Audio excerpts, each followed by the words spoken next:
જય ગૌ માતા, જય ગોપાલ. પારોલ જેવદિયા ટ્રસ્ટ. તો આજે 16 તારીખ મંગળવારની રાત 9 થી 11:30 સેવા કરતા પારોલ જેવદિયા ટ્રસ્ટના ગૌ સેવકો. તો આ એક પાંજરાપોળ છે અને એમાં પાછી ગૌ માતાની હોસ્પિટલ છે. તો અહીંયા તો આવી હાલત હોય આની, બરાબર. આનું કોણ આ બિચારા જીવનું આમ જો. તો અહીંયા અમે તમામ આવીને આ બધીને પડખા ફેરવીને બેહારવાની, ગોળવાળું પાણી, ખાંડ, ઘાસચારો, કબૂતરને સણ, પાટાપિંડી, ડ્રેસિંગ આ વગેરે સેવા કરવામાં આવે છે. તો અમારે અરે કોઈને સેવામાં જોડાવવું હોય તો અમારા કોઈ પણ ગૌ સેવકનો નંબર મેળવીએ અને અમારે અરે ભાઈ જોડાઈ શકે છે. કારણ કે આ મૂંગા જીવનું કોણ હે? માણા હતા તો બધાય છે અને એકાબીજાને ફોન કરીને બોલાવે. આ કોને બોલાવે?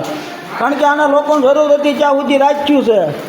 હવે આને તગડી મૂકે આ ક્યાં જાય? આ ક્યાં આશરો લે? હે? એટલે આવું છે, આ કર્મભૂમિ છે ભાઈ. સમજીને હવા એ આવો. બાકી તો ભાઈ અટણ ક્યાં કોઈનું કયું કરે છે? આ તો સમજાઈએ આવો. જય ગૌ માતા, જય ગોપાલ.